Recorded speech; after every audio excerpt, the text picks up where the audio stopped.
Boa noite, ouvintes, numerosos ouvintes, tudo bem? A nossa pauta de hoje, o texto que a gente vai discutir é o conto Amor, da Clarice Lispector, que está na coletânea dela de contos no livro chamado Laços de Família. E esse tema a gente escolheu, assim, pelos 100 anos que fez a Clarice, há poucos dias, né? 100 anos de nascimento dela. E eu propus esse tema para a gente ver se perdoa os nossos colégios, nossas escolas, por ter feito a gente ler isso daqui aos 14, 15 anos, né? Para ver se nessa releitura... Acho que todo mundo já teve o contato com um ou dois textos dela, né? Porque está sempre no ensino médio, no finalzinho do ensino fundamental. Então, vamos ver se a gente muda, agora adultos, a percepção que a gente tem dessa autora. A minha escola era uma escola metodista e eles só propunham livros da igreja. Então, eu não tive que passar por essa tortura aqui. Sério. E alguém mais teve contato? Porque na minha era tipo assim, a gente leu uns 3 livros dela. Eu estudei no Pedro II no terceiro ano, na unidade Maitá, e tinha um professor, Marcelo, de literatura, que ele adorava esse conto, ele era apaixonado. A passagem da borboleta, a gente pode falar mais disso na frente, mas essa passagem da borboleta, ele ficava gesticulando, falando, nossa, gente, isso é muito poético. Eu achava um saco. E aí a gente tinha umas mini discussões, era fantástico. E aí o Marcelo acabou ganhando, porque eu tinha lido esse conto uns pedacinhos na época, achei um saco, nunca li. E aí, graças a Ruth, que propôs o livro para o Clube do Livro, eu tive que ler. Parabéns, Marcelo. 15 anos depois, 10 anos depois, você ganhou. Você concordou. E você, Gabriel, já tinha lido alguma coisa? Não, eu tinha tido contato com outras pessoas da Clarice Lispector por causa de uma aula que eu fiz na faculdade.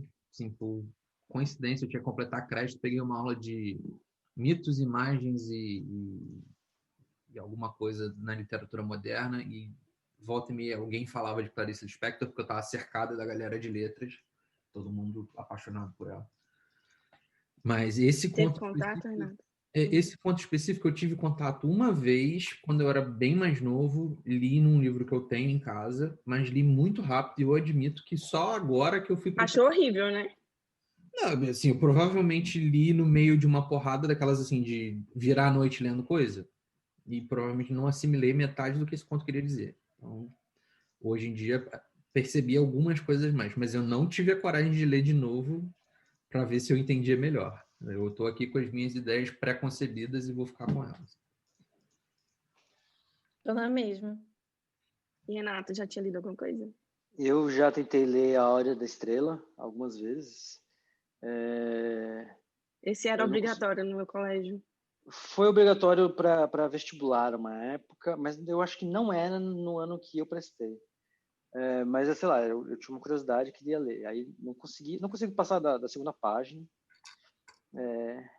O outro livro dela, depois eu queria entender, porque a Clarice ela é uma figura muito importante, né, na literatura, e eu sempre quis entender por que ela era importante. Eu teve uma época da minha vida que eu queria ler os clássicos, eu queria entender por que os clássicos eram clássicos, por que as pessoas, os escritores importantes eram importantes, e eu estava tentando entender por que a Clarice era importante. Eu tentei ler o livro dela, não consegui.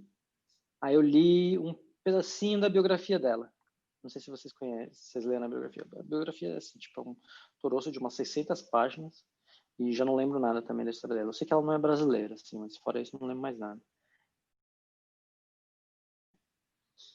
Ela nasceu na Ucrânia e veio para o Brasil aos 2 meses e se considerava brasileira. É isso aí.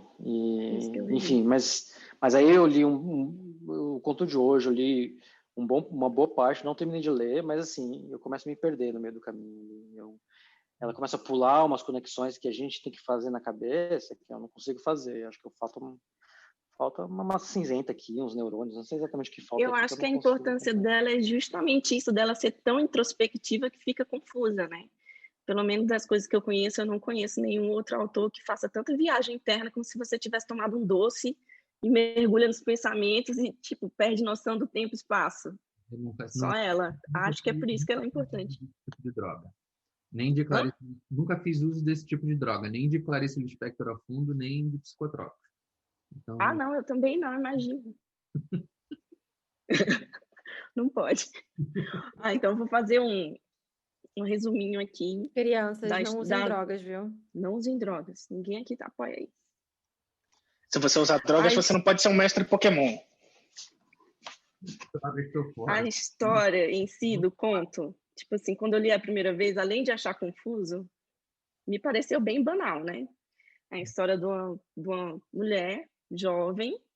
Digo jovem porque ela tem 2 filhos criança, então deve ter seus 30 e poucos anos lá, porque parece que é década de 70 que o conto foi escrito. E aí ela tá um pouco cansada, entrando no bonde para voltar para casa, depois de ter feito compras para o jantar. E aí, uma hora, o ônibus o bonde faz uma parada. Ela olha um cego que está parado na rua mascando chicletes.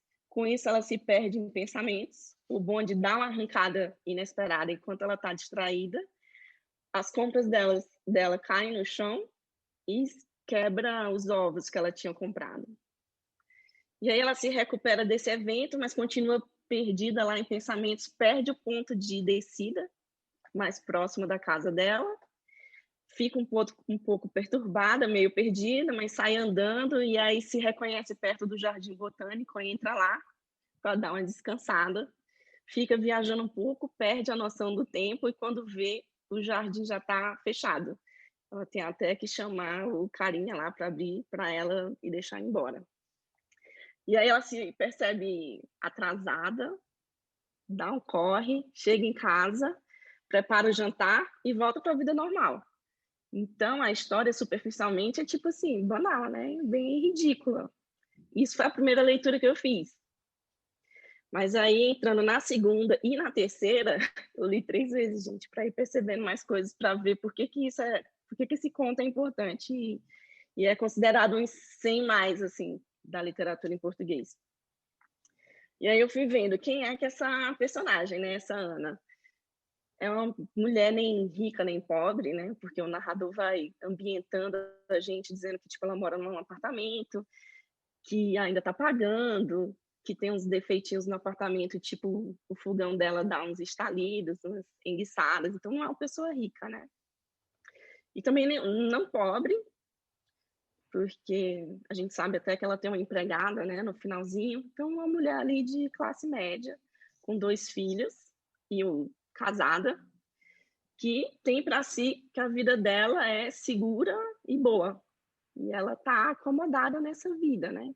Todo dia ela desempenha as funções dela sem felicidade, mas isso mantém ela no automático.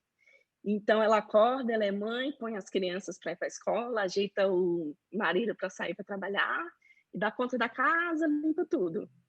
E aí, quando está ali no meio do dia, é que o autor chama de hora perigosa, que ela não tem mais nada para fazer e ela fica só com ela mesma. Então, esse é o momento de perigo que ela fica com os próprios pensamentos, sem ter ali função nenhuma prática para desempenhar, nem como esposa, nem como mãe, nem como, né, a dona da casa. E para preencher essas horas que ela sabe que é perigoso, ela arranja coisas para fazer. Então, é o momento que ela vai levar uma coisa para consertar, vai fazer as próprias cortinas da casa, vai fazer tricô, etc. E aí, no dia do conto, ela está nessa hora perigosa, fazendo as compras, já retornando, só que ela não consegue escapar da epifania que é provocada por ter visto o cego mascando chicletes. E aí o que eu entendi é que ela, nessa vida pacata e segura, que estava rolando meio que mecanicamente, ela olha para o cego e ela, tipo, vê um espelho, entendeu? Que o cara lá tá no escuro, fazendo um movimento repetitivo, impensado, sem plano de sentimentos, e aí ela olha e leva um susto, porque ela se vê. E aí ela chega até a dar um grito, né, no bonde, que assusta todo mundo, dá uma comoçãozinha e tal. E daí ela entra nesses pensamentos totalmente deslocados, né? Bem esquizofrênica, e os ovos se quebram, e isso traz ela um pouco de volta para a realidade, mas ainda perdida, né? E o que eu entendi desses ovos se quebrando é tipo assim, aqui não tem mais volta, né? O ovo quebrou, o mal tá feito, que o narrador chama. Tipo assim, deu merda. Ela percebeu a epifania, fudeu, não tem mais como ela voltar para a normalidade da vida dela e achar que a vida dela tá legal. Entendeu? Ela percebeu que tá na merda. E aí, tipo assim, enquanto ela tá nessa esquizofrenia, ela perde noção do tempo e do espaço, né? Desce no lugar errado, passa horas no jardim botânico sem perceber. E quando ela e nesse meio tempo, ela tem medo dela mesma decidir abandonar essa vida dela, entendeu? Eu entendi isso. Ela tem medo, mas aí ela usa como resgate o compromisso que ela tem para a noite, que é tipo fazer o jantar para a família, para os 2 irmãos dela que iam visitar e as crianças, né? Os cunhados e sobrinhos. E aí ela usa isso como resgate, lembra das crianças, leva um susto, sai correndo de volta para casa. Mas em casa, tipo assim, quando ela chega, ela tem uma sensação de estranhamento total, né? Ela chega, não reconhece bem o lugar que ela tá. Tá tudo num tamanho diferente, com sensações diferentes, porque, tipo assim, ela passou pela epifania, tá, não tem como voltar, tá lascada.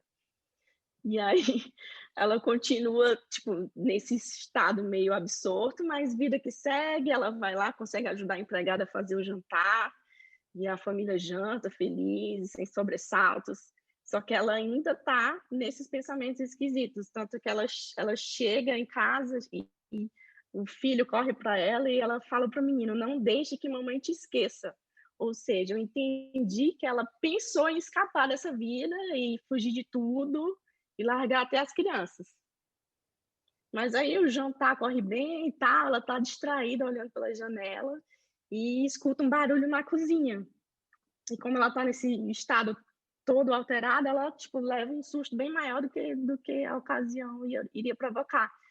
E aí, indo para a cozinha, ela vê tipo o marido dela que estava, sei lá, tentando fazer um café, alguma coisa assim. E ela tem um breve diálogo com ele, assim, também dizendo, eu não quero que nada te aconteça. Então, esse sentimento todo de querer escapar da vida normalzinha, morna e meio plana dela, não é porque a vida dela estava, tipo, ruim. Ela não fala que o marido dela era ruim, ela fala, tipo, meu marido era verdadeiro, os filhos são verdadeiros. Ela não chama de bom, chama de verdadeiro, né? Mas não acho que ela estava sofrendo. Ela estava só se desconhecendo. Quando ela fica sozinha, assim, nada para fazer, tipo, ela é um vazio enorme. E ela botava as atividades do dia a dia para preencher isso, preencher principalmente a hora perigosa, para ela não embarcar nessa autoavaliação da vida dela, né? E aí, nesse breve diálogo com o marido, ela, tipo, diz, não quero que nada de mal aconteça com ele, porque eu acho também, né, ela pensou em abandonar tudo, deixar o marido largado. Mas aí, tipo, ele pega ela pela mão, leva para dormir, e ela, tipo assim, esquece a chama do dia e faz a decisão dela, tipo, não, vou esquecer essa epifania, essa loucura que eu tive, e esquecer o perigo que é viver, e dorme e deve ter acordado normal e mecanicamente no dia seguinte, é o que eu imagino, né? Porque no final eu entendi que ela fez essa escolha. Teve esse vislumbre do que seria a vida, né? Aquele mix de sensações que tem, principalmente quando ela está no Jardim Botânico, né? Que é tudo muito intenso, não sei o quê, mas no final ela decide para voltar para a vidinha normal, segura, e desempenhar os papéis dela mesmo sem felicidade, que é possível viver sem felicidade. Uma hora o narrador diz isso. Então ela escolheu e se apaziguou de novo. Foi isso que eu entendi. Assim, lendo 3 vezes. Não sei se vocês tiveram outras percepções. A minha percepção é um pouquinho diferente. Desculpa, Vanessa. Porque aí pode ir, por favor. Não, a minha percepção se alinha um pouco com a da Raquel também. Obrigada por me dar o espaço primeiro. Mas. Um pouquinho menos macho escroto. Só um pouquinho. Eu só li uma vez, eu não li as 3 vezes, então talvez eu tenha perdido alguma coisa ali que, sei lá, se alguém leu várias vezes, pegou melhor. Mas eu associei muito essa coisa, logo no início, quando eles falam, vai dando esse tom de uma mulher numa vida doméstica meio monótona, né? E de classe média, aí tem uma vida sem felicidade. Eu imaginei bem aquela coisa clássica do padrãozão, sabe? Da mulher que vai ter, tipo, uma vida doméstica, onde se promete que, você vai casar, vai ter filhos e você vai ser super feliz, porque isso é tudo que uma mulher pode querer da vida. Ela não tem essa felicidade ali. E a sensação que eu tenho é de que, naquele momento de epifania dela, ela percebe que ela está presa nessa vida em que ela foi prometida muita felicidade, só que sem felicidade nenhuma e de uma forma completamente monótona, e ela desespera. Ela se sente sufocada e desesperada por isso. Só que, justamente, esses compromissos que ela tem trazem ela de volta para essa rotina, e que, no final das contas, o que ela percebe é que existe uma certa paz nessa rotina dela, mesmo sem felicidade, porque pelo menos não tem aquele desespero que ela teve naquele momento de epifania. Mas essa foi a minha leitura, que foi muito parecida com a da Raquel, mas um pouquinho... Assim, eu tive uma interpretação um pouquinho diferente. Assim, eu não fui tão a fundo, talvez porque eu não tenha crescido com essa expectativa da sociedade. Mas o que eu entendi ali, o que eu puxei, é uma coisa que eu, pelo menos, passei, não sei se vocês passaram durante essa quarentena, que é o seguinte, assim, o que acontece quando uma coisa que a gente acha que vai estar em ordem, vai estar sempre em ordem, quando ela está fora da ordem? Né? E aí é aquela coisa assim de tô sozinho, assim, começo da quarentena, principalmente, que eu fiquei dentro de casa sozinho, não tinha nem minha namorada comigo, assim, tava realmente sozinho em casa. Foi um período em que eu passei a olhar para dentro de mim, né, para ver quem eu sou. Não estou dizendo que eu fiz uma autodescoberta maravilhosa, só aprendi a ficar sozinho. E uma coisa que eu percebi é que assim, a gente vive um sentido de ordem, de costume, né? Aquela coisa do Peterson, né? Da rotina contra o caos, né? Daquela coisa assim de a gente faz tudo, mesmo que não seja tudo exatamente igual todos os dias, tem uma lógica, tem um sentido lógico repetitivo acontecendo todo dia. Quando eu comecei a ler esse conto, eu prestei atenção nisso. Assim, o cara descreve a rotina dela como sendo uma rotina muito quadrada, muito certinha. Né? E quando ela entra no bonde, depois de ter feito mais uma parte da rotina dela, que é a parte mais fluida da rotina, que é ou eu vou fazer compras, ou eu vou fazer crochê, ou eu vou levar alguma coisa para consertar. É o variável, né? Não é a mesma coisa todo dia, é o variável. Quando ela está nesse momento que é um pouquinho variável, ela vê uma coisa que está meio fora do que seria a ordem, do que seria o esperado, ela entra meio que em parafuso, meio que em, tipo, peraí, quem sou eu, onde eu estou, o que está acontecendo? Mas não só por ela, não para ela mesma, não analisando a própria vida, mas analisando a ordem diária. E aí começa uma coisa em que fica, não sei se vocês repararam isso, mas esse conto ele é construído em contraste. Pelo menos até o momento assim de voltar para casa, é tudo. Uma coisa muito legal e uma coisa muito ruim ao mesmo tempo. Então, a paz Tem umas coisas muito bizarras, putrefação perfumada, umas coisas assim, tipo, humor nauseante. Achei bizarro isso também. Ela decididamente tomou umas dorgas ali naquele bonde, porque só isso explica, gente.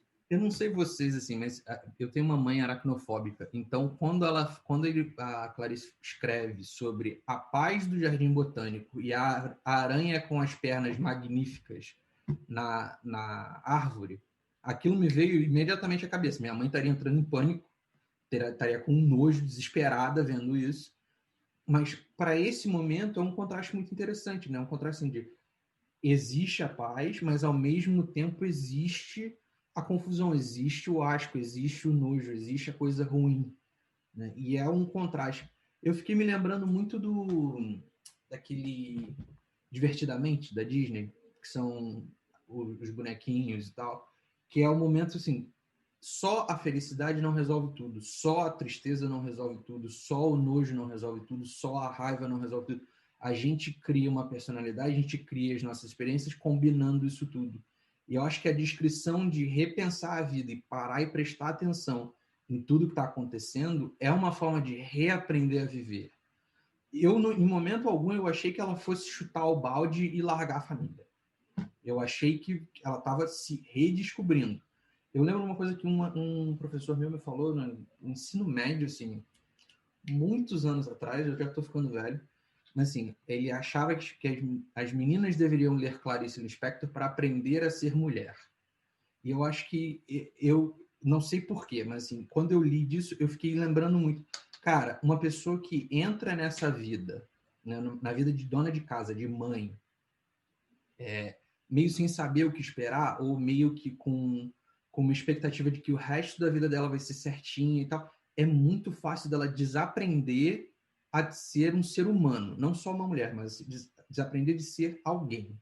E eu acho que esse choque é um reaprendizado. Não acho que ela esteja, tipo, não achei que ela fosse abandonar tudo e deixar de ser quem era e desenvolver uma nova personalidade, mas ela estava se redescobrindo. Foi interpretação minha, como eu falei, pode ser porque eu não cresci com essas expectativas, vocês podem ter uma visão bem mais clara e mais explicada do que eu.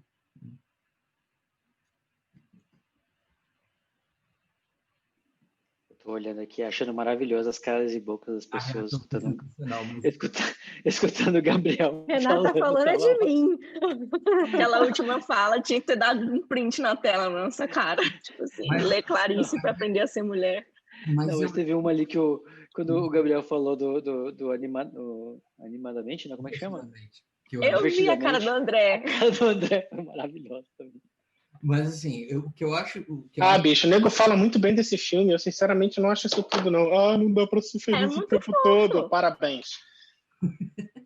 Bonitinho. Não tô falando que é uma grande lição de vida, não, eu só acho bonitinho. Mas o que eu falo assim, essa reação que as duas tiveram foi exatamente a mesma reação que uma sala de 25 meninas teve num colégio há 12 anos atrás. Se a gente acabar lendo o segundo Colégio não era de freira? vai ler 1000 páginas. Correlação?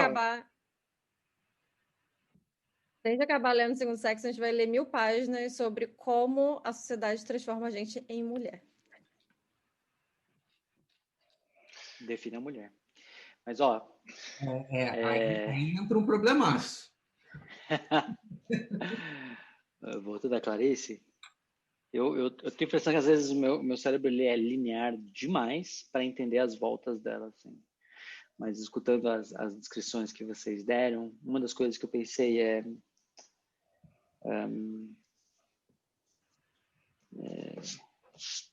a descrição de como é que é? Não tem um ditado que fala que cérebro vazio, oficina do diabo? Cabeça vazia, oficina do diabo. Oficina do diabo. Parece uma coisa dessas, assim. Escutando o que vocês estão me dizendo, né? Porque a minha interpretação, assim, tipo, eu tenho muita dificuldade de continuar lendo Clarice, porque eu me perco. Ela tem umas conexões que ela pula e eu me perco. Então eu começo a me desligar e eu não consigo terminar os textos dela. Então, tipo, por exemplo, esse eu fui ali até deixa eu ver, o Jardim Botânico eu passei, mas eu não cheguei no jantar. Eu não consegui chegar no jantar porque eu me perdi antes. Então, escutando vocês falando de que ela tem um momento perigoso, né? Eu fico pensando nisso, né? De como uma pessoa que trabalha hoje, né? As mulheres que trabalham hoje, elas não têm esse momento perigoso, né? Porque estão ocupadas demais, tendo que resolver as milhões de tarefas que tem para resolver, para ter um momento ali de divagação e devaneio, né?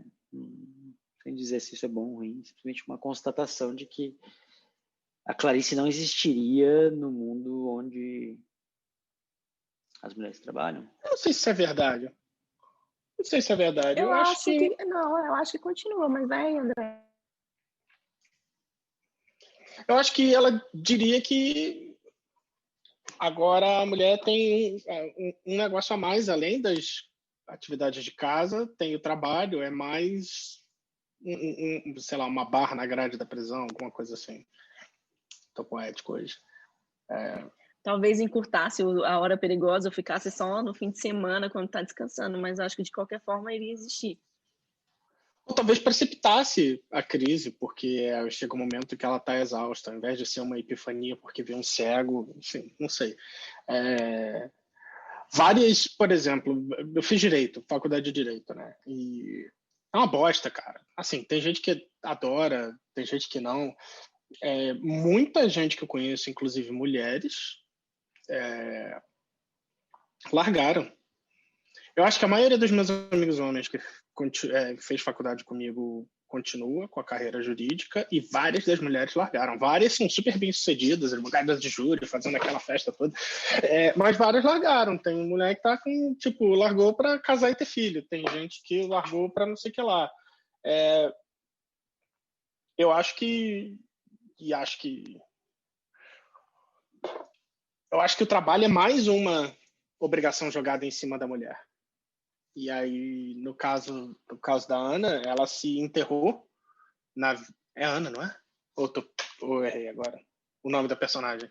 Enfim, aí no caso da Ana, ela se enterrou nessa vida doméstica. Se ela estivesse trabalhando, ela teria se enterrado na vida doméstica e no trabalho. E teria uma epifania, um momento de crise, um momento perigoso. Ela teria talvez os mesmos motivos para depois se perceber mecanicamente na vida. Mas podia ser só uma tarefa a mais no dia. Ela é necessariamente uma personagem feminina? O que eu quero dizer no sentido de que um homem poderia ter essa perspectiva da vida? Cara, eu acho que Acho que não. Inclusive, eu propus esse texto achando assim, que seria muito interessante perceber a diferença de percepção entre meninos e meninas do grupo. É a famosa crise de meia-idade, pô. Ela fala no texto várias vezes, assim, tipo, que meio que caiu de paraquedas nessa vida de mulher, entendeu? Aí tem hora que ela repete para ela mesma, tipo, não, fui eu que escolhi, eu queria ter raízes, não sei o quê, e outras horas ela pensa assim, tipo, não, isso aqui foi posto para mim, eu nem sei como é que eu vim parar aqui. Então eu acho que tinha que ser mesmo um personagem feminino. Eu acho que a vida doméstica para a mulher é tão compulsória quanto a posição de provedor para o homem, sabe? E é justamente por isso que eu acho que esse papel que ela faz, com a diferença de que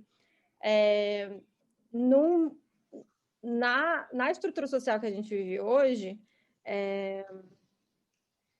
o que te dá poder e liberdade é o dinheiro. Então, se você é a pessoa que tem o dinheiro, você tem muito mais liberdade para realmente tomar suas decisões, fazer o que você quiser, do que a pessoa que está presa na vida doméstica e não tem, tipo, acesso ao dinheiro necessariamente da família. Tem uma outra pessoa provendo ali. Então, eu acho que essa situação que ela está é exclusivamente feminina, sabe? Por isso. Eu acho que para o período exclusivamente feminino. Eu acho que hoje em dia nós temos exemplos de homens que vivem em situações similares, principalmente com essa evolução de, como a gente falou assim, tem mulheres que são extremamente bem-sucedidas e não necessariamente os parceiros delas são da mesma forma. Ou poderia haver um encontro com outro foco de um cara mecanicamente no trabalho, se percebendo que escolheu uma carreira que ele não gosta só pelo dinheiro e, tipo, criou uma família porque, tipo, é o caminho natural das coisas, mas nem gosta dos filhos e da mulher, algo assim. Não. Mas com esse outro foco externo à casa, né? Tem uma coisa... É engraçado, assim, a gente nunca pensa, pelo menos assim, digo eu, né? A gente nunca para pensar num homem fazendo os afazeres domésticos todo dia e tendo isso como uma rotina dentro da própria cabeça. Normalmente, quando a gente pensa nisso, a insatisfação da vida doméstica, em geral, ligada à mulher, a insatisfação do trabalho, em geral, ligada ao homem. Acho que porque o fenômeno da mulher no trabalho é uma coisa tão recente na história, né, da mulher que busca uma carreira, que pensar numa mulher insatisfeita com a própria carreira é meio ainda está um pouco incipiente, ainda está um pouco novo, né? Você pensar que uma mulher escolheu, que brigou durante um tempo para chegar até o mercado de trabalho e ela se sentir no direito ainda de estar insatisfeita com o trabalho é uma coisa razoavelmente bizarra. Só por uma questão histórica, né? Não por uma questão de estar certo ou errado, não estou fazendo esse julgamento. Eu tô insatisfeita no trabalho, na vida doméstica, na porra toda. Desculpa? A gente leu umas... Eu falei que eu tô insatisfeita na vida doméstica, no trabalho, na porra toda. Mas aí o problema começa a ser você, não a vida. Tá te faltando a louça para lavar, Ana. Vem aqui em casa, inclusive. Um tanque de roupa suja. Na casa do André não dá para lavar, porque ele já lavou tudo antes, entendeu? Ele limpou antes. Verdade, agora... o André lava a louça a uma velocidade. A coisa que eu mais ouvia ele falar era: preciso passar o robozinho de aspirador de pó. Como é que chama? Arromba. Achei Clorox hoje no mercado. Voltou a ter paninho de limpeza nesse país. Para quem não sabe, Clorox é um pano maravilhoso, mágico de limpeza que tem aqui nos Estados Unidos. Estava em falta por motivos de pandemia. Hoje eu fui no mercado, como quem não queria nada, comprar umas comidas para a virada do ano. Achei Clorox, me agarrei no Clorox, eu vim abraçada, meu bebê. Isso é descartável, André? O paninho é descartável. Biodegradável, André? Não, claro que não. É um paninho de limpeza, não a folha de bananeira. Ué, mas pano normal você usa, limpa a casa, depois você lava o pano. Mas o Clorox é muito melhor do que o pano. Você está muito americanizado. Infelizmente. Não. É muito bom ser consumista. Ruth, Clorox é maravilhoso.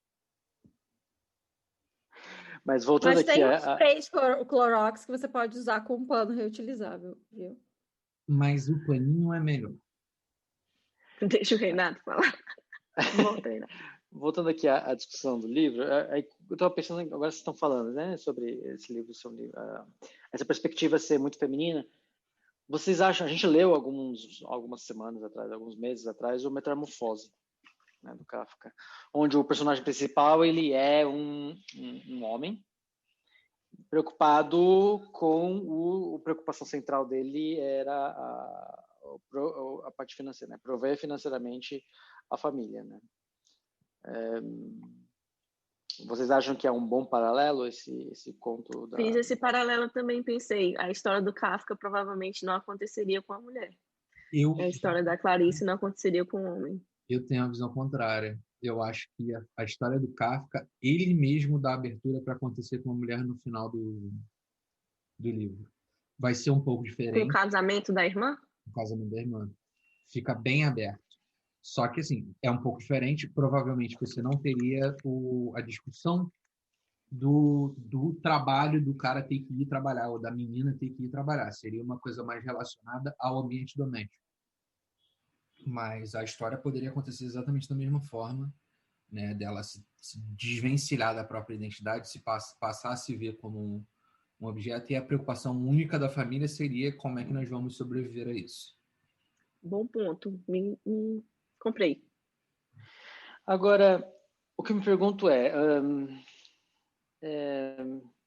ok, digamos que a Clarice esteja descrevendo ali um estilo, uma perspectiva exclusivamente feminista, ou feminina, certo?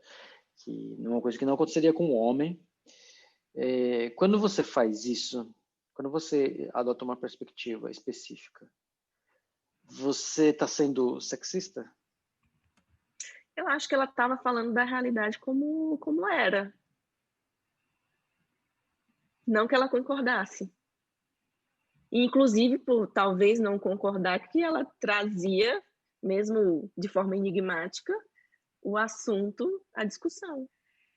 Eu acho que tem uma abertura muito legal ali, que é o seguinte: a hora perigosa nada mais é do que uma hora ociosa. Por que ela não poderia estar exercendo uma coisa que não fosse ligada à vida doméstica? Porque ela era vazia, né? Ela só tinha os papéis de Então, mulher da época. isso é uma crítica interessante, né? Se você parar para pensar que hoje em dia, pô, eu acho que a mulher que tem 2 horas vagas na vida aí vai estar querendo procurar um hobby, procurar alguma coisa para fazer, sem nem perguntar para o marido se pode, ou se nem pensar nisso. Mas a Ana Erradamente, podia. A Ana tinha o erradamente. próprio dinheiro para ter um hobby. Então, é isso, assim, nesse período isso era muito naturalizado, porque até a ideia da mulher ter uma atividade que não fosse relacionada à casa, sem conversar com o marido ou sem precisar do marido para alguma coisa, era impensável. Gente, essa mulher tá errada desde o início, porque sempre tem um paninho novo de crochê para fazer. Sempre. Mas a questão é que não é, porque um argumento que eu escuto muito, né, da causa, tô tentando evitar essa palavra, porque eu acho que ela vai acender uma polêmica que eu não quero, mas assim, Peraí, vou fazer um paralelo, porque é uma novidade, uma polêmica que você não quer. Como assim? Isso não existe.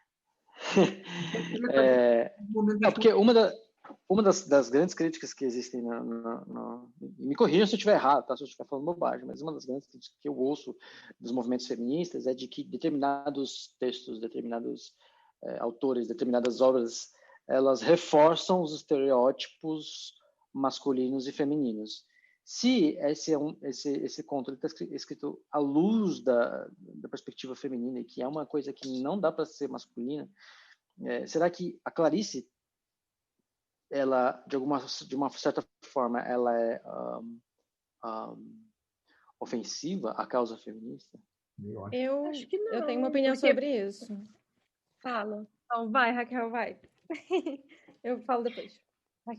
Eu penso que se a personagem não se sentisse inadequada aos papéis da vida dela, talvez a Clarice tivesse, tipo, satisfeita com a situação. Mas como a personagem passa por esse momento de autoavaliação e perceber que se deixou esvaziar pelos papéis da vida, penso que ela não concorda com isso. Ou então, se ela concordasse com essa coisa sexista, ela não escreveria um texto com um título chamado Amor, onde não tem um romance, um casalzinho, uma menininha, um menininho. Cara, mas eu posso te dar uma opinião contrária? Pode. Eu acho que, inclusive, até mostrar que o feminismo, até para a pessoa escolher ser dona de casa, é uma opção. E eu acho que Mas é uma opção. eu acho que essa é a grande luta. Eu acho que é uma luta que muita gente, falo por experiência, pelo que eu vejo, muita gente perde isso. Parece que, quando a gente fala que a mulher olhou para dentro de si, viveu uma experiência transformadora e ainda assim escolheu ser a dona de casa e ficar cuidando dos filhos e tudo mais, parece que está errado. Parece que é intrinsecamente antifeminista. Não. Ela olhou para dentro de si e fez uma escolha. Se a gente não tivesse essa possibilidade, como fica implícito no texto, porque em momento algum, pelo menos na minha leitura, ela pensou em realmente fugir, desaparecer e não voltar para os filhos, pelo menos não de forma explícita, isso seria antifeminista, né? Se você tirasse essa escolha do personagem. Mas dar ao personagem essa escolha e deixar que a personagem permaneça na condição anterior é válido. E a gente vê muito disso hoje em dia, né? A mulher que quer ser mãe, que quer ser dona de casa, ela é julgada por uma parte da sociedade. Primeiro, por uma parte que acha que tá, e daí, né? Qual é o grande mérito nisso? Por uma outra parte que acha que não, você tem que lutar para poder trabalhar e fazer as coisas. Não, sim, não necessariamente. Né? É uma escolha, é um direito de escolha. Pelo menos, meu ponto de vista.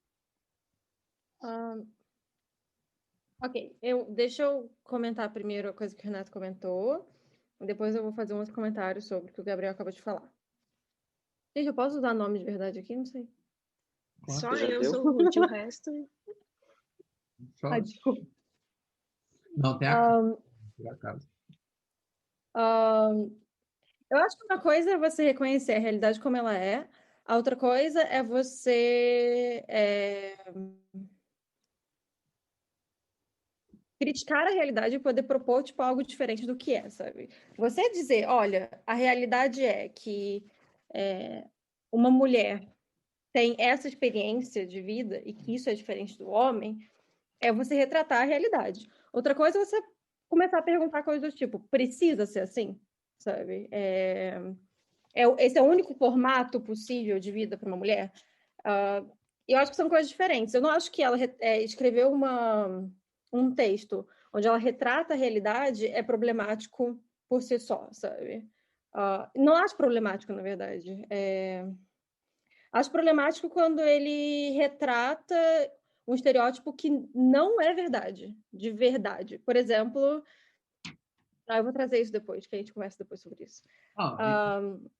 Posso Mas, por exemplo, quando a gente retrata, na Revolução dos Bichos, a pessoa extremamente vaidosa é só a mulher, é uma fêmea, né? Isso é um estereótipo problemático? A fêmea, tipo, vaidosa, superficial e traíra? Isso é um estereótipo problemático. Isso não está retratando a realidade, está criando uma ideia ao redor de um gênero, o que é diferente de retratar uma realidade. Eu vejo isso como separado. Eu acho que se houvesse uma glorificação da condição em que ela se encontrava, por mais que viesse às custas do próprio conhecimento, da própria identidade, acho que seria um problema. Né? Eu concordo, Gabriel. Se fosse escrito de forma que ela se perdeu, ela não é mais digamos assim, que ela seguiu o processo todo e virou um insetinho da metamorfose. Tá? Ela é um bichinho. Mas, Hannah, repete a diferença pro Renato? Acho que uma coisa é você retratar uma realidade, outra coisa é você estereotipar essa realidade, sabe? Eu acho que ali o que ela fez foi retratar a realidade dela na condição de uma mulher com uma vida doméstica, sabe? Na época que ela escreveu isso, que eu não sei quando foi. Outra coisa seria, bem o que o Gabriel falou, tipo, se você estivesse glorificando aquele papel dela e dizendo que não cabe a ela nada diferente daquilo, sabe? Sei lá. Eu acho que são coisas diferentes. Mas é que eu acho um excelente paralelo ter lembrado do Revolução dos Bichos, mas eu não acho que glorifica o papel da mimosa. Não. Clover, né? Não! O papel da mimosa é um papel reduzido, é um papel estereotipado ao extremo, em que o único personagem traíra, como a Hannah disse, mentiroso, é o personagem fútil e feminino. Então, assim, não foi um homem que era fútil, que era ligado ao luxo, que gostava dos lacinhos e do açúcar. Foi uma mulher. Mas era o homem que era desonesto. Era o homem que manipulava a verdade. Todos eram mas homens. a fútil era a mulher. A fútil, superficial, era a mulher. Eu, sinceramente, não consigo observar a diferença, assim, pelo menos não de forma tão clara como vocês estão colocando, como a Revolução do Bicho sendo extremamente sexista e a Clarice não sendo sexista. Para mim, a diferença ela é muito menos óbvia do que vocês estão colocando aqui. Tá, então, assim, o que eu estou tentando dizer, pelo menos do meu ponto de vista, eu não sei se a Laura concorda comigo nesse ponto. O que a Clarice faz é uma observação, por mais que tenha um lirismo, por mais que tenha um floreio ali, é uma observação de uma condição de vida que é real. É o que acontece, é uma coisa que durante muitos anos foi o padrão. É uma mulher que a única função da vida é cuidar da casa e ela não se conhece mais como indivíduo porque ela só sabe existir para o marido e para os filhos. Não há uma glorificação de olha como ela é feliz porque ela se doou aos filhos. Não há uma glorificação de olha como a vida dela é perfeita porque ela pode se dedicar aos filhos. Ou porque ela pode se dedicar ao marido. É só um retrato. Aliás, até um retrato bastante crítico, porque no momento que o personagem tenta se conhecer, há uma quebra dessa ordem. No caso da Revolução dos Bichos, é uma coisa assim, a cavalo feminino, que seria um personagem forte, que seria um personagem capaz de trabalhar, é o personagem que é o primeiro a correr, é o primeiro a sentir falta do luxo, a sentir falta do conforto. É só um reducionismo. Você não veria numa literatura desse período um homem sendo retratado dessa forma, a não ser que fosse um homem retratado como homossexual ou afeminado. E só para adicionar que a grande diferença é que os personagens da Fazenda dos Animais, a maioria deles é ou uma mistura de personagens históricos, tirando o Stalin, que é o porcão lá, e vários dos cavalos, na verdade, representam classes, ou tipo um grupo muito grande de pessoas. A mimosa representa a pequena burguesia que vivia bem no czarismo e se escafedeu da Rússia depois da Revolução. É quem viveu um pouquinho lá, mas depois, assim que pôde, fugiu e foi receber os mimos do outro lado, entendeu? A mimosa não está retratando uma mulher. Tipo...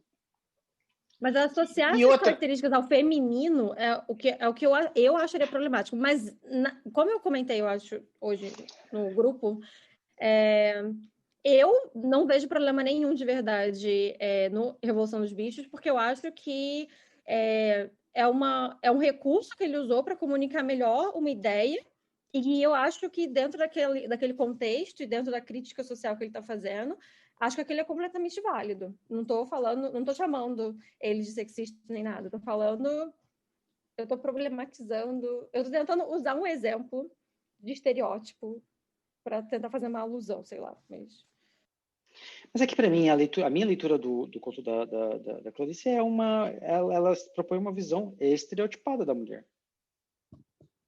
Isso que eu não entendo. Por que isso não é verdade no caso da Clarice? Cara, é porque eu acho que a diferença é o estereótipo com a função simplesmente de te reduzir a um papel e o estereótipo com a função de clarificar a sua história e o que você pode além daquele papel. Eu acho que vocês estão inventando essa diferença, entendeu? Essa diferença não existe. Eu não enxergo, entendeu? Não, beleza. Abre o olho. Não, brincadeiras à parte, assim, você pode ter o mesmo objeto realizando duas funções diferentes. Quando o estereótipo é feito para te denegrir, para te diminuir, para te colocar num círculozinho que vai te manter e te pressionar naquilo, isso é um problema. Quando o estereótipo é usado para descrever uma realidade e te falar, ó, existe mais do que isso, é bom, pode ser benéfico, pode ser uma merda, porque as pessoas podem tentar sair de uma bolha e se ferrarem, mas pode ser muito benéfico. Então, são coisas similares com funções diferentes. É aquela nossa discussão dos protestos pró Black Lives Matter e pró eleição fraudada do Trump. É o mesmo objeto, mas com funções absolutamente diferentes, com a mesma consequência. Uma consequência merda, no caso. Bom, posso fazer outro comentário que eu ia fazer do que o Gabriel falou? Depende, é para concordar comigo? Não vou problematizar mais. Ai, gente, por que vocês me chamaram para participar disso? Não é para isso. Não, o que eu ia comentar é óbvio que dentro de qualquer movimento social, você vai ter a galera que não entende o espírito da coisa e leva o rolê para um extremismo que não é bom e que não vale a pena e que estraga a coisa toda, né? Então, é óbvio que tem as feministas que acham que qualquer mulher que decide, que opta pela vida doméstica e por ter filhos, tá sendo idiota, não deveria, tá sendo submissa, tá sendo etc. Eu me identifico como feminista, nunca encontrei uma feminista dessas, de verdade. Só, tipo, sei lá, uma doida no Twitter, e olha lá, sabe? Acho que a crítica é muito mais o quanto isso é realmente uma escolha, sabe? Do que quanto isso é uma maternidade compulsória, o quanto isso é compulsório nessa vida doméstica e essa maternidade. O quanto as mulheres realmente têm opções de escolha dentro de uma sociedade que molda ela desde muito cedo para fazer escolhas muito específicas. Acho que o papo é mais por aí, e muito menos criticar quem realmente opta por isso, né?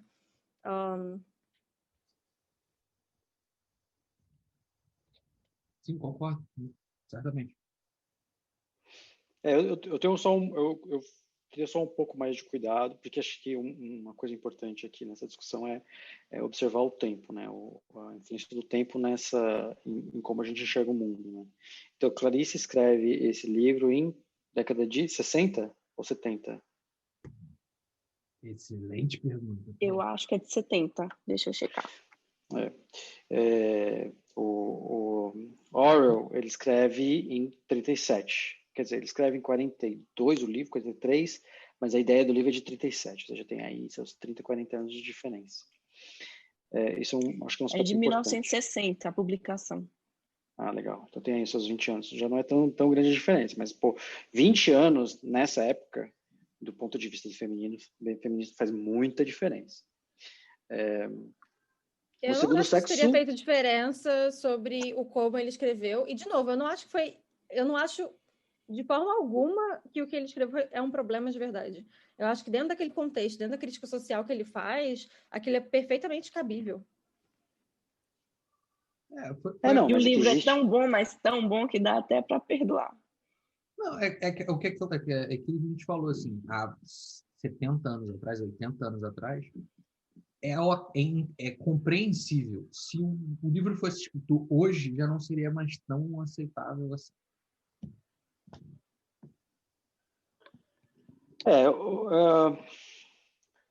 Lembrando que, por que eu estou usando o argumento do tempo, lembrando um pouco do factfulness, né? Então, nunca na história, né, as mulheres foram tão independentes, ou tão bem-sucedidas, ou tão estudadas, ou todos os outros índices quanto hoje. Né? Hoje a gente vive uma realidade onde a mulher melhorou muito, né? De qualidade de vida, de liberdade, etc. Então, a crítica que se faz a determinados textos que são mais antigos e que estão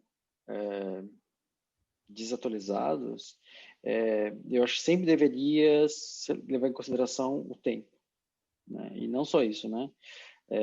O grande perigo aqui, para mim, essa aqui é a minha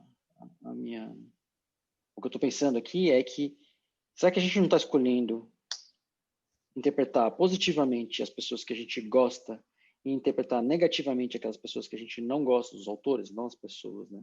É um pouco nessa linha que eu estou falando. Porque, para mim, a distinção que vocês estão propondo não é tão óbvia quanto parece para vocês. A distinção é muito menor. Mas todos gostamos do Orwell, não? Não teria motivo do Orwell, e eu detestei esse conto. O que eu quero dizer... Sim, mas é que a Clarice é uma mulher e o Orwell é um homem, entende? Então você começa a ter outros elementos que elas podem... Vocês estão entendendo o meu ponto ou não? Que a gente está primeiro escolhendo se a gente gosta ou não da pessoa e depois está dando nossa opinião sobre o tema. Isso Olha, se eu vou ser bem honesto, eu não tenho nenhum apreço pelo George Orwell ou nenhum ódio por ele, mesma coisa pela Clarice. Assim, eu apontei apenas que, no caso do George Orwell, faz sentido que há 80 anos atrás o cara escrevesse um negócio desse, que hoje em dia não faria tanto sentido assim. Só uma questão de dar um pouco mais de objetividade na nossa interpretação, que é um pouco difícil, porque a gente está falando, afinal de contas, de um conto, né? Mas é nessa linha. Assim, será que os motivos pelos quais a gente está exprimindo as nossas opiniões, eles são baseados em fatos? Essa que é a história do final, né? No final, será que a gente não tem dúvidas? Será que a gente não deveria ter dúvidas sobre como a gente está interpretando aquilo?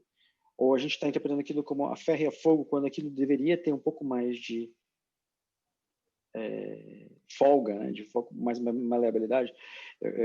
Eu entendo que a Clarice, quando ela fala sobre essas coisas, ela está usando uma coisa mais datada e que ela tem ali as nuances, né? Mas no final da história, ela opta por permanecer naquela vida dela.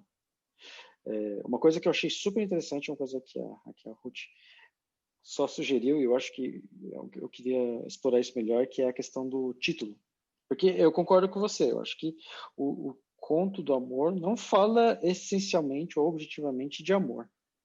Pelo menos eu não observei isso. E eu não sei se eu tô... Não é no final? Tipo, eu achei que ficou implícito que não é só, tipo, felicidade ou porque a vida é segura. Ela deixa bem claro no final que ela ama os filhos e que ela ama o marido. Tipo, não quero nada que aconteça. Assim, tá bom, dizer que eu não quero que aconteça nada com você nunca não é necessariamente dizer eu te amo, mas eu acho que pô, a escolha que ela faz, talvez a primeira escolha, que é quando ela ficou presa nessa vida meio que de assim, sem escolha de verdade, tenha sido no automático, mas a segunda escolha, que é quando ela decide, não, continuarei, tipo, apagar a flama do dia e tudo mais, é baseada no amor, porque ela percebe que ama aquelas pessoas. É Eu tive a exatamente mesma a cena percepção. que o meu professor adorava, que era durante o jantar, ela para no momento e percebe aquilo, e aí ela segura o momento entre os dedos como se fosse uma borboleta, porque ela quer guardar aquele Que momento, ela que é fala que naquele quer momento, guardar. aquele momento que ela está cercada de uma atividade prazerosa com pessoas boas que ela ama, e ela fala, não, vou ficar. Eu acho que a gente Me pode... deu essa impressão. E aí eu acho que o amor está aí no final, é a escolha. Quando ela faz a escolha de continuar nessa vida que deixou ela, a realização de estar nessa vida deixou ela desbaratada no início do conto. No final do conto, ela escolhe continuar nessa vida por amar as pessoas que estão na vida dela. A gente pode levar até para um lado um pouquinho mais metafórico e falar entre uma escolha entre o amor próprio e o amor à família. Pode parecer um pouco forçado, mas se você parar para pensar, ela tinha uma escolha entre manter a vida dela do jeito que estava ou tirar tudo da ordem e tentar se conhecer como um indivíduo, né? Seguindo todo aquele processo, né, que a gente chamaria de jornada do herói, né? Ali seria o chamado à aventura, né? E ao escolher ficar com a família, ela optou. O amor que eu quero é esse aqui, porque ele é importante para mim, por isso, isso e isso. Eu estou abrindo mão do amor próprio, né? Do meu amor à minha identidade, a me conhecer fora desse contexto. Extremamente metafórico, extrapolativo. Estamos dando uma viajada, apesar de não usar drogas. Mas essa é a ideia. Acho que foi isso que faltou para ler esse conto. Amor próprio? Foi, provavelmente. Não, drogas. Pode ter sido também, mas não vamos fazer esse tipo de propaganda. Crianças não usem drogas. Não usem drogas.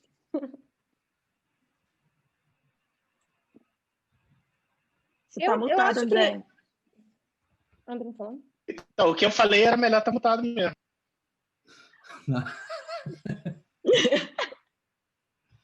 Então deixa. Foi de propósito.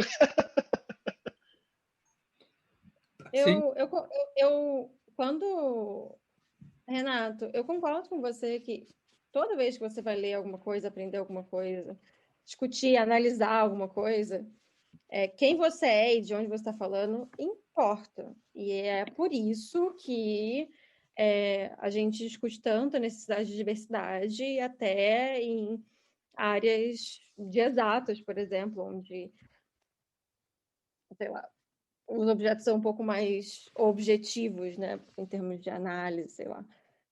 Mas pode ser que eu estou vendo a Clarice de um jeito um pouco mais positiva, porque ela é uma mulher. Eu diria que não, porque eu tenho uma certa antipatia da cara dela. Eu não sei nem dizer o porquê. Eu não sei dizer de onde vem.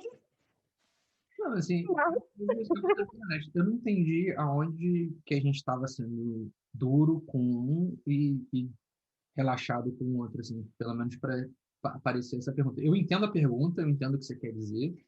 Particularmente, eu entendo muito que eu li o Peterson e eu nunca mais quero ler essa merda na vida.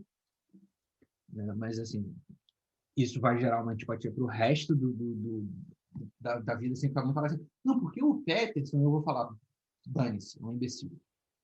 Quero nem ouvir. Mas, assim, eu não vi, pelo menos na nossa discussão, alguém, pelo menos da gente aqui, criticando a Clarice ao ponto de questionar se a gente está sendo benevolente ou não. Ou o contrário, sendo extremamente benevolente com um ponto só porque é a Clarice. Entendeu? Até porque acho que ninguém aqui tem um apego a Clarice Lispector. E... Acho que uma das coisas que pega para mim com relação a isso é que no conto da Clarice, a Ana, ela é algo além de uma mulher com uma vida doméstica. Esse é o ponto da epifania que ela tem, né? Tipo, é o de que não existe só aquilo. Enquanto que a Mimosa é só aquilo. Ela é só um personagem superficial, vaidoso e traíra. Ela não tem nada nela além daquilo. Ela tem assim... No conto, a Ana tem talentos artísticos, né? E como que ela não foi para esse rumo na vida dela, ela usa isso para embelezar as coisas da casa dela, para fazer a roupa para os filhos, para fazer as cortinas, mas o que eu entendi é que ela se sente uma artista um pouco reprimida, porque ela tem uma hora lá que ela fala que tem esse talento, mas não usa. No caso do Orwell, os personagens estão bem caricatos, né? É uma alegoria, né, gente? E foi o que eu falei, tipo, é justo, acho que cumpre a função ali que precisa cumprir mesmo. Por isso que eu não coloquei isso como uma crítica, não falei que ele é misógino de forma alguma.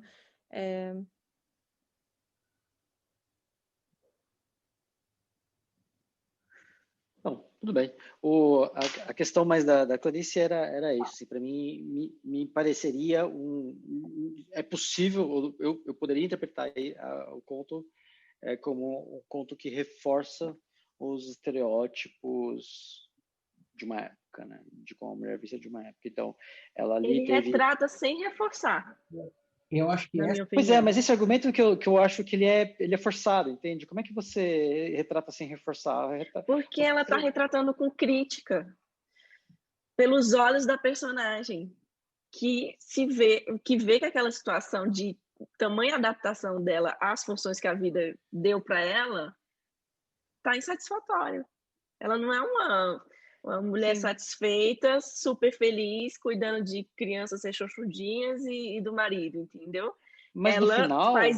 ela faz esforço para preencher as horas vazias dela, a hora perigosa, justamente porque ela sabe que tem o perigo de cair numa epifania. Tanto que no momento que ela vê o cego, eu não sei se vocês perceberam, tem uma última tentativa, assim, do texto de dar a entender que ela tentou não cair na epifania, entendeu? Ela olha para o cego, mas ela pensa, não vou olhar para isso, eu tenho jantar para fazer. Mas aí foi inevitável, o ovo quebrou e deu ruim.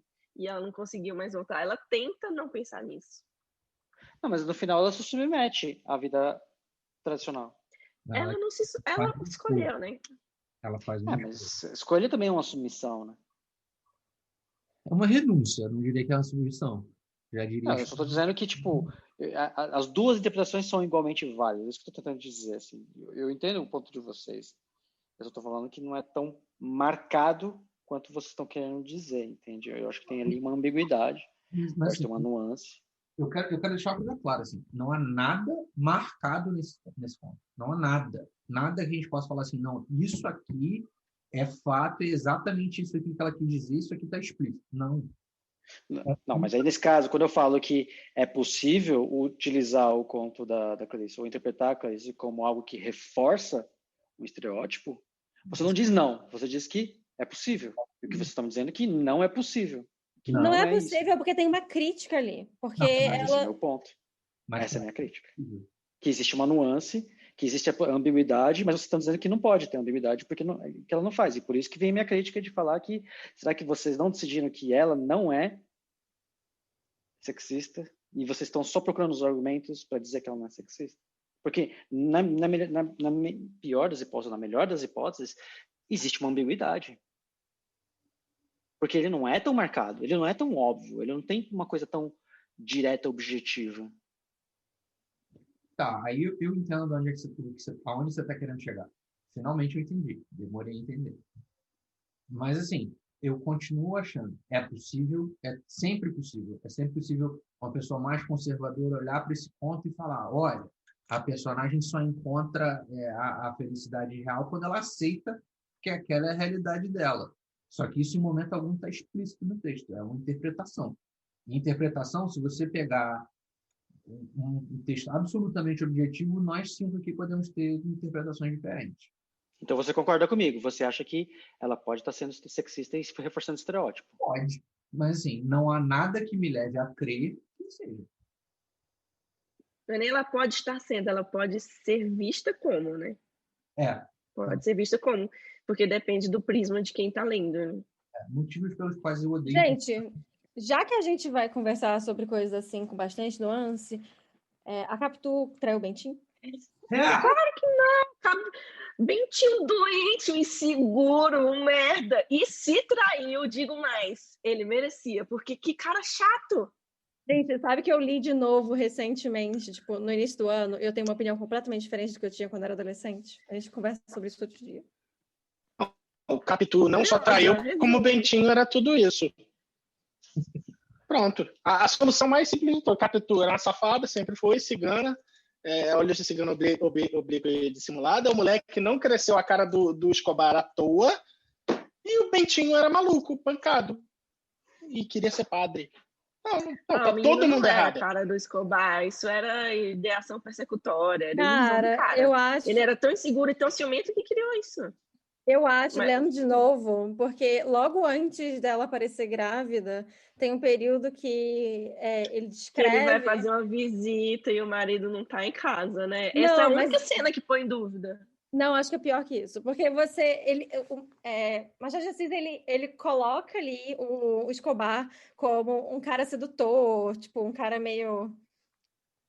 né? Que, tipo, tenta pegar tudo que é mulher, etc., tem uma lábia... e ele também coloca o fato de que o Escobar já tinha uma filha e a Capitu e o Bentinho estavam tentando engravidar fazia muito tempo e não conseguiam. Eu acho que ela traiu o Bentinho em uma ocasião para ficar grávida, porque ela queria muito um filho, e que de fato ela traiu o Bentinho, mas que o Bentinho também era um idiota. E deu a vida de todo mundo de graça. Não lembrava dessa dificuldade de o que eu tô falando. Tipo, quando eu era adolescente, eu nunca ia ter pego isso, mas eu li de novo e falei, gente, como que eu perdi isso aqui? Mas, mesmo que haja indícios para ambos os lados, a história só tem a perspectiva do narrador, que é o Bentinho, que é quem acusa. Então, não dá para confiar. Não é o Machado contando, é o Bentinho. Então, a gente nunca vai saber.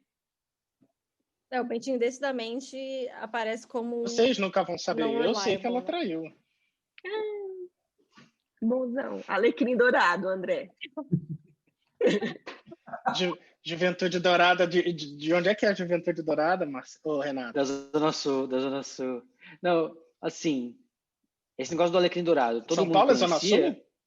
Não, Rio de Janeiro, eu não né? conhecia, nunca tinha ouvido falar disso. Rio de Janeiro, né, André? Do Alecrim? Não, mas, não. Aprendi com a Kátia, gente. Foi minha irmã que me ensinou o Alecrim Dourado. Não sei de onde ela tirou. Eu não fazia a mínima ideia dessa história de Alecrim Dourado. Eu acho engraçado, mas eu tava falando daquele negócio da geração dourada que você sacaneava aqui. Que é de São Paulo, isso. Você falava de algum lugar de São Paulo. Não. Essa é uma expressão que eu aprendi com uma carioca. Porque a galera da Zona Sul do Rio se acha cereja do bolo. Ah, sim. Certamente. Vocês que são da periferia podem confirmar ou não. É Mas depois eu queria que a Ruth esclarecesse o Alecrim Dourado, porque eu acho que não é uma expressão muito conhecida. Eu não sei, então, se é da bolha só familiar. Mas é por causa da musiquinha, gente. O Alecrim Dourado nasce no campo sem ser semeado. Ele é, assim, muito especial. Então, é aquele machinho que, tipo, sente-se o centro do mundo. É muito mimadinho. É isso. Me senti atacado. Sentiu atacado? Me senti atacado. É patognomônico, diagnóstico de ser alecrim. Tá, mas enfim. Aí a gente ia partir para uma... Tem mais alguma coisa para falar sobre esse conto, além das loucuras de... A nota, né? Nossa nota. Cara...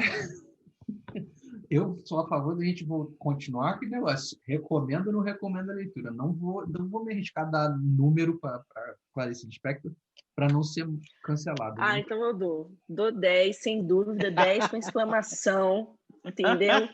O conto é tipo, gente, é uma leitura super curta, 25 minutos você lê, você não entende nada, mas à medida que você repete, tem muita coisa escrita nessas poucas páginas. Eu achei incrível.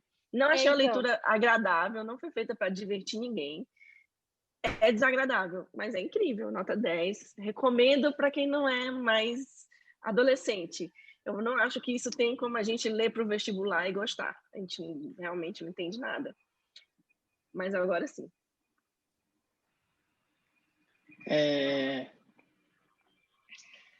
Eu acho, cara, eu acho que nada contra ela pessoalmente, até porque eu nunca li biografia nem nada, mas eu acho que a escrita da Clarice é muito chata. Eu nunca gostei muito. Acabei lendo esse conto aqui para o Clube do Livro. Eu já tinha falado isso em outra ocasião, em umas discussões que eu tenho com o Renato. Eu tenho uma tendência a gostar muito de obras que tratam do cotidiano e dessa quebra do cotidiano, de ver coisas interessantes no cotidiano, tipo essas coisas que são super chatas, mas que, enfim. E esse aspecto eu gosto muito. Tem umas nuances, como a Ruth falou, tem umas nuances muito legais no conto. Mas assim, eu não gosto da escrita da Clarice, não gosto. Não gostei, li, infelizmente, não gostei, nota 9,5. Levando o estilo de leitura que eu tenho, que eu gosto, né, principalmente quando se trata de literatura brasileira, eu tenho uma preferência por coisas mais curtas, mais realmente observacionais, do tipo Nelson Rodrigues, de Fernando Veríssimo. Né? E isso foge um pouquinho, é parecido, é próximo, mas foge um pouco, porque é muito abstrato, é muito fora. Assim, o foco são em coisas que você não veria Nelson Rodrigues tendo, não veria o Veríssimo nem nos contos mais surtados, nas crônicas mais surtadas dele tendo.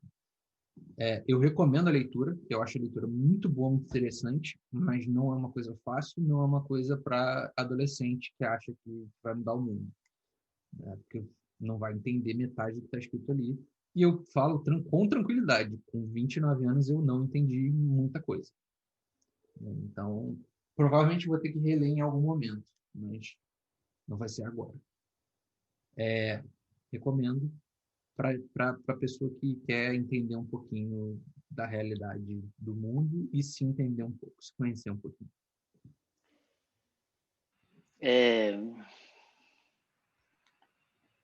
Eu li boa parte, não gostei. Eu ainda, toda vez que aparece para ler Clarice, eu me esforço, eu tento, mas assim, não a ponto de estudar o texto. Acho que para estudar eu teria que ser, tipo, especialista da área, tá? Eu não chego nesse ponto, assim. É um texto que não conversa comigo. Eu acho que está faltando os pedaços do texto. Eu sei que isso deve ter mais a ver comigo do que com ela. Mas Baixa a versão oficial, compra o conto, ao invés de ficar baixando pirata. eu diria que eu não tenho como dar uma nota boa para ela, entende? Porque eu não. É zero. Não, mas aí, peraí, vamos aqui. Tirando o lado numérico, você recomenda que alguém leia ou você recomendaria para alguém? Eu acho que você ia gostar disso aqui. Cara, meu esforço para ler Clarice é porque todo mundo diz que é legal, mas eu leio Clarice e não acho legal. Pode ser uma limitação minha, entende? Mas eu não gosto. Mas não é legal. Não é Então, agradável. Eu vou dizer de novo, eu não recomendo o uso de drogas, gente, mas eu acho que é extremamente necessário para ler Clarice. Eu tenho certeza que no Jardim Botânico ela tomou drogas. Ana. Certeza, gente. Oi, o que aconteceu? Como assim? Eu não lembro de ter drogas no conto. Você releu ou você leu faz muito tempo? A gente tem, nesse momento, 2 personagens que pegaram o bonde andando e quase caíram. A primeira foi a Ana, a segunda é a Andréia. Não, só não entendi o comentário da Ohana agora, que por isso que eu peguei o bonde andando. Mas eu posso dar minha nota. Eu li, eu não participei da discussão, mas eu li o conto. Eu li com baixíssimas expectativas, porque eu achava Clarice Lispector um saco, então eu estava esperando uma coisa bem chata. Mas eu me impressionei positivamente lendo o conto. Eu achei muito legal assim as figuras de linguagem que ela usou. Certas coisas me causaram estranheza. Então, por exemplo, quando ela tá no Jardim Botânico e depois fala que ela tá com nojo, eu falei, oi, como assim? Ela tá descrevendo uma coisa super bonita e do nada fala do nojo. Então, eu achei muito legal isso. E eu meio que senti um sentimento de entendimento em um certo momento. Esse sentimento de que eu sou uma pessoa que eu prezo muito pela segurança e pela coisa que é assim seguro, o que é fácil de fazer, né? Então seguir coisas não fácil, mas seguir uma coisa mais assim, o caminho mais seguro da vida, né? Então procurar um emprego mais clássico, uma coisa que te dê mais segurança financeira, ou as minhas decisões de vida eu sempre tento pensar muito. E eu me reconheci um pouco nessa personagem por causa disso, porque eu vi que ela é mais ou menos assim. E ela se sentiu meio que numa prisão na vida dela. Foi essa a minha interpretação. E ela tinha medo pelo resto das pessoas. Porque as pessoas que ela amava, ela sabia que o mundo era cruel e que o mundo não é um lugar seguro. Essa foi a minha interpretação do conto. Então, eu gostei por causa disso, por causa dessa minha interpretação e desse entendimento que eu recebi para minha vida. Então, dou uma nota 9. Assim, eu não recomendo para todo mundo, porque realmente não é uma coisa que acho que as pessoas vão ler, porque é bacaninha. Mas, assim, eu achei me deu uma saudade de ler coisa brasileira, que fazia um tempo que eu não lia. Eu não sei se foi isso que vocês interpretaram do conto também, mas eu vou ouvir depois do episódio. Ideia, para terminar de pegar o bonde andando, concorda aí comigo que a Capitu traiu o Pentinho? Mas essa foi... A gente já tinha falado isso no outro episódio, não? Antes de um episódio. Porque teve isso hoje de noite. Eu não sei. Pra mim, eu tenho que reler. Mas, assim, eu lembro que a primeira vez que eu li, achou que não tivesse traído. Mas eu gostei da interpretação que a Ohana fez outro dia pra gente. Mas, André, não adianta reler, porque a gente só vai ter as acusações do Bentinho e é o único ponto de vista. A coitada da Capitu não tem defesa. Não, mas eu acho que agora eu sou um pouco mais sagaz do que eu era quando eu tinha 15 anos. Aí dá pra ver se ele tá sendo um homem escroto, entendeu? Então tem certas coisas que eu Não, mas ele era escroto, ele era maluco. E aí Capitu traiu ele porque não aguentava mais. Sim, mas aí eu tenho essa coisa, tem certas coisas que depois que eu revejo, atualmente, que eu tenho mais de 30 anos, eu tenho uma interpretação completamente diferente, o que é interessante. Então, que nem aconteceu na última discussão, que eu achava antigamente que o burro da Revolução dos Bichos era um saco, e atualmente eu achei ele o melhor personagem.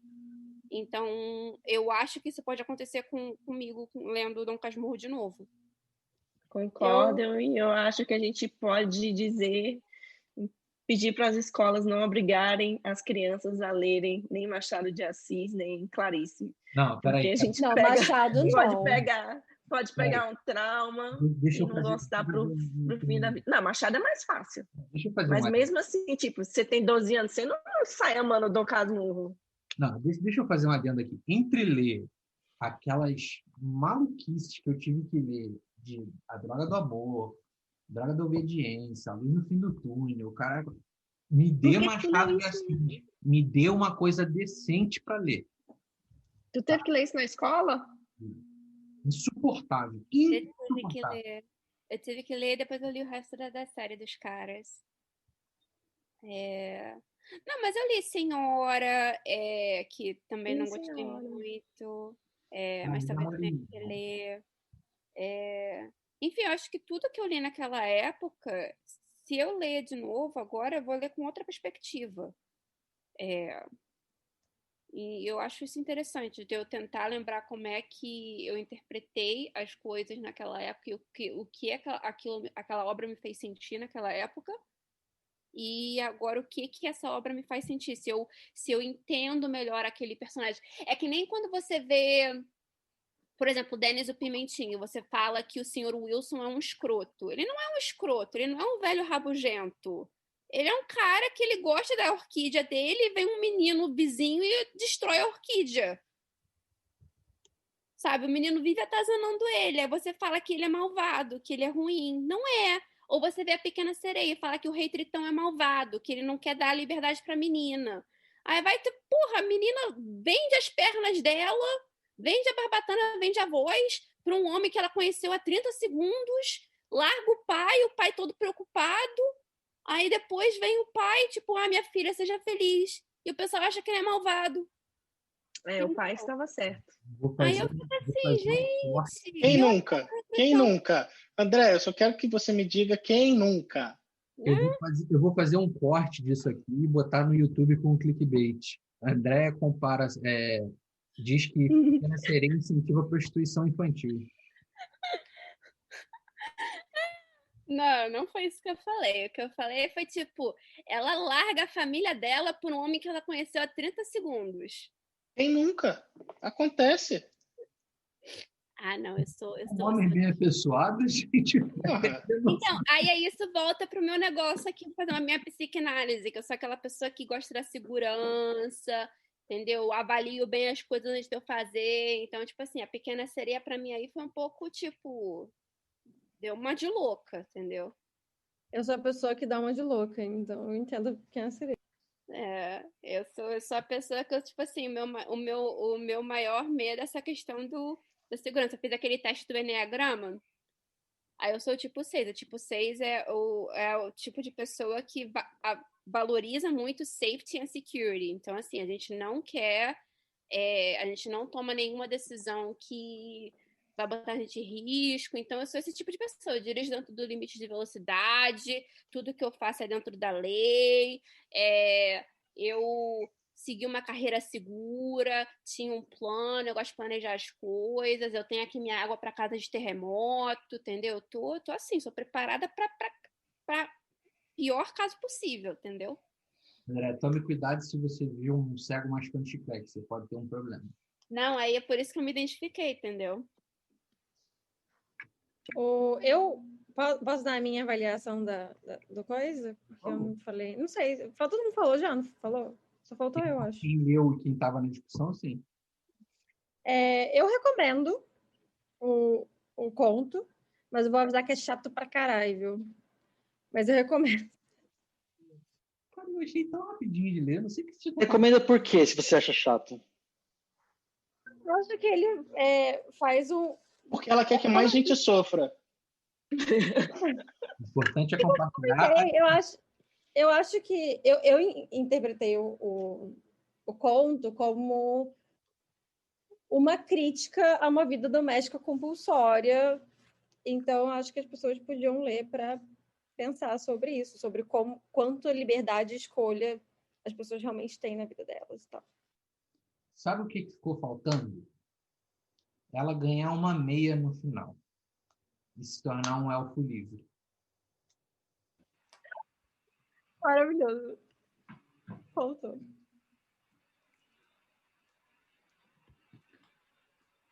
Enfim, nós vamos partir para outra discussão gravada? Não, porque você inclusive já puxou o assunto, né?